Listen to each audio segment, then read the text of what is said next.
Hi there, my name's Sean. I'm a sales consultant based in the UK. I'm making this video because I realized that a lot of people aren't really sure what it is that a consultant does. And I know that I wasn't sure when I first started, and I wish that there was a video out there that explained what it is that a consultant's job is, what they're trying to do. And there are a lot of misconceptions out there about what it is that a sales consultant does, or a consultant, or a management consultant, things like that. So I'm going to explain a few things. I'm going to solve a few misconceptions that a lot of people have. So if you are someone who maybe is considering a career in consulting, or you work with consultants and you're not exactly sure what it is that their job is, maybe you're thinking of hiring a consultant at your business or in your personal life to help you solve a certain problem, then this should help you work with that person successfully and help them do the best job that they possibly can. So firstly, a few misconceptions about what it is that a consultant does. So when I say consultant, a lot of people think about, management consulting, Big Four, McKinsey, BCG consultants, these people in suits that come in and they analyze your business and bring up a bunch of graphs and talk about buzzwords like synergy and profitability. That's not really what a consultant is, although they are consultants of a certain type. There are actually many different types of consultant in the world. So not all of them are in the business world even. For example, a personal trainer. A personal trainer is a consultant.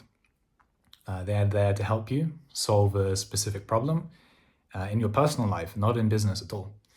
Another example of a consultant is your hairdresser, right? Or a barber. They're there to offer expert advice and help you solve a certain problem. In that case, it is, looking the best that you can. I talk about that because, as you can see, I need to go and visit the barbers. So what is a consultant? A consultant, really simply put, is someone who is there to offer you expert advice. That means any problem that you have, they're there to help offer clarity on your situation, understand what you're trying to achieve, and then offer you the best advice they possibly can based on their expertise on how to achieve that goal. So I thought I'd explain that with a few very simple diagrams. Here you can see the circle on the left. It says current situation. So the first job that a consultant will do is they will try to understand your current situation. They might ask you some questions, let's say that to help them basically define where you are. So in my case, I'm a sales consultant. So I will ask you, about your current sales processes. I might ask you, where do your leads come from? What are your conversion rates? All the kind of questions I need to ask to try and understand what your current situation is. Then the other circle that you can see there, that is your desired situation. So that is your goal and what you want to achieve. By understanding your current situation and your desired situation, I can start to basically get an idea of what it is that you need help with. So you'll see this across the board, right? So if you go to hairdressers, they will take a look at your hair, for the first time, right? They'll take a look at your hair. They'll try and understand what type of hair do you have, what kind of thickness, color, does it respond very well to heat? All the kind of things, questions that they need to ask you to better understand your situation with your hair. Then they might ask you some questions about, what it is that you want.